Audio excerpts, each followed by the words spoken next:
Unbelievable. If you needed more info as to the racist belief of one, well, Ben Shapiro, look no further. He's calling for the pardon of Derek Chauvin, the man who murdered and was convicted by a jury of his peers of that murder against Mr. George Floyd. Here it is.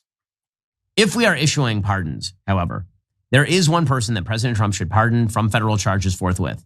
It would be incredibly controversial, but I think that it's absolutely necessary. That person is Derek Chauvin. President Trump should, in fact, pardon Derek Chauvin. But when it came to BLM, the inciting event for the BLM riots that caused $2 billion in property damage in the United States and set America's race relations on their worst footing in my lifetime, was, in fact, the railroading of Derek Chauvin in the death of George Floyd.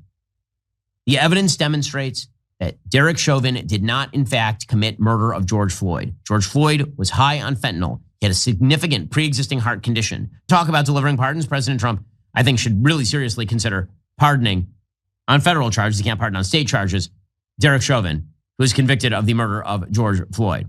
As I say, we will be covering this pretty extensively in the coming weeks. Right now, you should go to pardonderek.com and sign our petition asking President Trump to grant justice to Officer Derek Chauvin.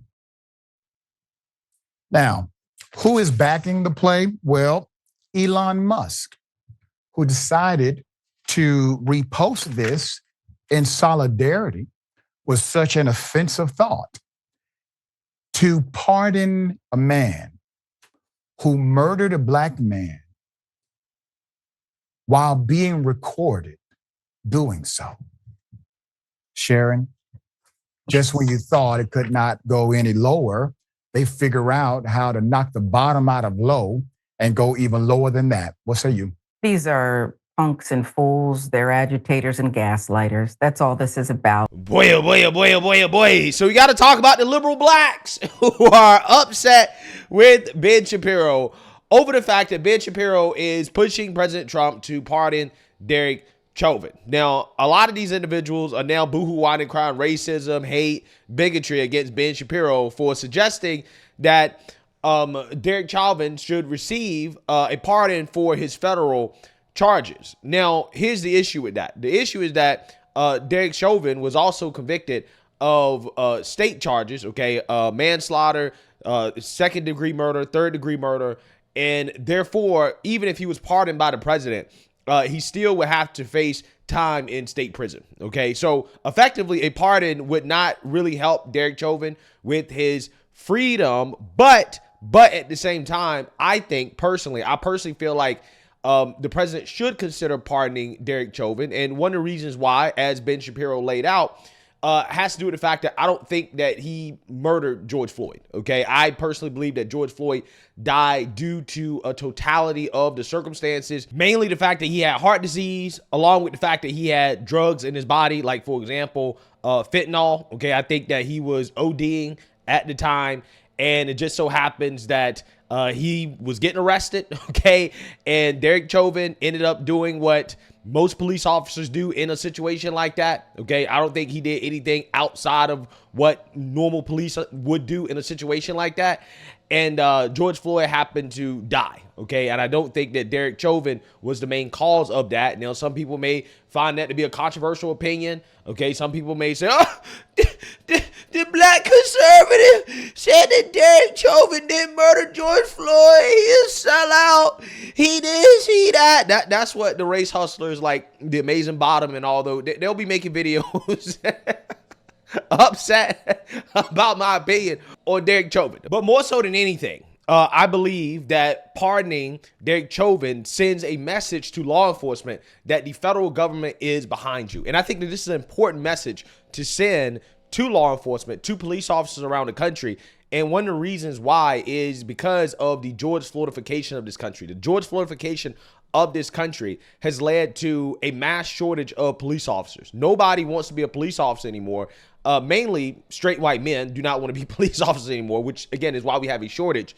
And that has led to severe consequences, okay? Response times are up, okay? A lot of these liberal cities are in a state of chaos and destruction due to the fact that they just simply don't have enough police officers, okay? A lot of people quit. They got out of the job. They don't want to do the career due to what happened with Derek Chauvin, okay? A lot of police officers saw that as, okay, this is not worth it, right? I don't want to potentially risk my own livelihood, the ability to feed my family, my reputation, the possibility of going to prison for doing my job, right? It's just not worth it. Okay, Derek Chauvin actually was stabbed in prison, right? And again, I think a lot of people see what happened to Derek Chauvin. They're like, nah, I don't want it to happen to me. It's not worth it. Again, it did not send a good message, especially considering how obviously political the trial had become. At most, I think the manslaughter charges would have been appropriate. Again, at most, okay, at most. But getting Derek Chauvin on the third degree and second degree murder charges, I think, is evidence of it being political, okay?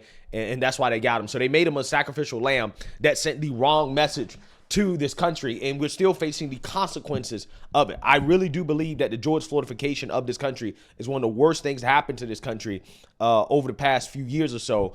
And yeah, that's why I think it's important that the president send a message to law enforcement across the country that the federal government is behind you, and this could be one of those moves. Okay, so I think it's something he should consider. Whether he does it or not, hey, it's neither here nor there, because ultimately it's not really going to help Derek Chauvin when it comes to his overall freedom. But at the same time, it's something to consider, and the liberals are outraged, so that in and of itself kind of makes it worth it. Without further ado, let's get into this.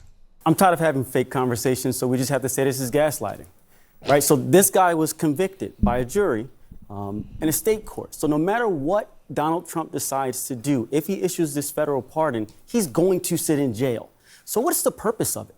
Why would you go down this line, reopen this wound when it's not going to have any impact whatsoever? You know, I don't think they know. I mean, you're 100%. What he says is absolutely correct. It's a silly conversation. So the trial we all watched on TV was the state court trial. Right. The way Donald Trump does not, or any president doesn't have the power to pardon anyone in the state court, like he can't pardon himself, and only the governor of the state can do that. It's the same thing here. So hypothetically, if Trump did pardon him, what happened was after he gets convicted, he then goes into federal court on civil rights violation and he pleads guilty to 20 years. So, but it runs concurrently at the same time. So if Trump pardons he's serving the same sentence. He's still standing. And what he's doing is, so in the state court case, he was found guilty by a jury. Correct. In federal court, he pled guilty. So he acknowledged and accepted responsibility. So you're going to pardon him despite the fact that he accepted responsibility for something, obviously saying he did it because you have to tell a judge and confirm that you're accepting this plea for a reason, and there's not going to be any impact whatsoever. So other than to gaslight, other than to reopen these wounds, what's the purpose? Why are we having this conversation? Why is Elon Musk joining in and kind of making this a bigger issue? I'll tell you why. Well, again, the purpose really, in my opinion, is, again, to send a message to law enforcement across the country that the federal government is behind you, right? That would be the main purpose, in my opinion. Now, again, what I find to be hilarious about this is that these people are so upset about this, but yet they acknowledge that, okay, effectively, when it comes to Derek Chauvin's freedom, it's not going to do anything. So why the outrage, right? Why be outraged over it? Why is this even a news topic on CNN, to be honest with you? Something that Ben Shapiro said, right? Now, all of a sudden, they're talking about it on CNN. Okay, it must be a slow news day, okay? But this is what they're talking about. I mean, quite honestly, because we've gotten to a point where I think they want to incite violence. They want to incite protests so that they have an excuse to invoke what Donald Trump wanted to invoke last time, but was not allowed to do by some members of his cabinet, which is to invoke the Insurrection Act and take more power. And I'm sorry, I know that sounds cuckoo, for Cocoa Puffs, except that we know he tried to do that last time and was stopped by people in his own cabinet. And so this is to create dissension. This is to create animosity. This is to create protests in the streets so that he can go out there and put a stop to it and basically do what he was not allowed to do last time and take even more power. Okay, this is so silly. This is so silly. Let me be the first person to say, if President Trump happens to pardon Derek Chauvin on his federal charges, knowing that Derek Chauvin, again, he's still going to face prison time. If you protest in the street, if you commit acts of violence because of that, you are an idiot and you deserve to go to jail, right? You deserve everything that you get as punishment for committing acts of violence, protesting in the street over Derek Chauvin getting a federal pardon, knowing he's still going to be sitting in prison regardless. If you do that, if you commit acts of violence, you're just a low IQ individual. You are an agent of chaos. You're looking for a reason to protest and riot, okay? And at that point, hey, if you end up in jail as a result, then you deserve it. But what we have here on CNN is a full-blown conspiracy theory, right? You are cuckoo for Cocoa Puffs, because only a cuckoo for Cocoa Puffs person would believe that Ben Shapiro is putting this out here to incite violence, right? To incite people to protest in the street so that President Trump can enact the Insurrection Act and then, take more power and control. It's silly nonsense. I mean, these left-wing lunatics, they protest over anything. So, I mean, this is completely and totally unnecessary if that's the goal, right? Because, again, the left-wing lunatics, they're out in the streets protesting right now. If President Trump wanted to do that, if that was his goal, he could do that right now, okay? So, again, this is all silly nonsense, fake outrage. Again, it must be a slow news day for CNN.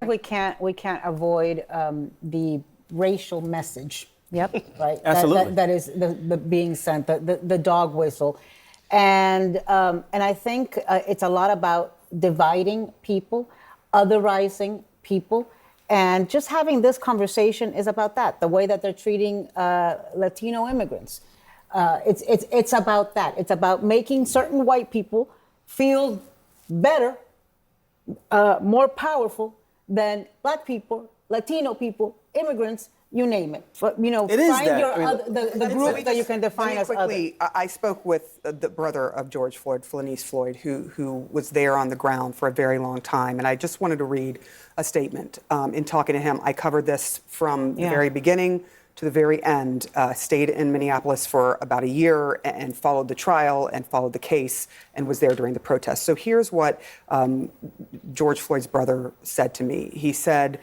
if the president were to do this, it would hurt us. It is so personal. We saw our brother tortured to death. My niece would have to see him walk freely while her dad is in the ground. If he does this, it will set America back 400 years. The ones pushing for this are trying to remove any power that Black Americans have to get justice. It is disgusting. Why would you do this? Why would you re-injure this family and America? So why is Musk pushing this Look, idea? I think the good news here is, from my understanding, no one at the White House is entertaining this. There isn't any political advantages strategically for the president to even consider such a thing. Sometimes stuff on So social Michael, media. Elon Musk is in the White House. Well, sometimes I think And what he's we see amplifying on social media, Sarah, if I'm just being frank, probably should be ignored. I just got to be honest. I think this guy has had his attorneys attempt to appeal, from my understanding. Yes. And at every level, they have failed. The justice system appears to have worked the way it was intended to work. I think the White House is right to ignore this, to keep focusing on other things. If Musk wants to put this out here, he owns Twitter, he can do whatever the hell he wants. But from my perspective as a strategist, the White House needs to just ignore this. Nothing Musk will come is from this. part of Well, I don't think they should completely ignore it. I disagree. I think it's something they should consider. I don't think it's something they should spend a whole lot of time on, a whole lot of resources on. But it is one of those things where it's like, okay, well, what are the pros and cons of this? And I do believe that a potential pro, would be to send a message to law enforcement that the federal government has your back in order to encourage more people to sign up for the profession. I think that in and of itself matters. And I think we've seen that. We've seen how anti-law enforcement sentiments in this country have a devastating effect on policing, okay, and crime. So I think it matters in that sense. But I'm not sure if, that's the takeaway, the overall takeaway that would happen if Derek Chauvin was to be pardoned. But at the same time, to say that there's, no potential benefits, I think is not correct, okay? Especially if you don't believe that he was guilty, and if you believe that this was politically motivated, which it definitely was politically motivated, then ultimately at the end of the day, it could just be the right thing, right? So if it's the right thing to do, then yeah, you do it.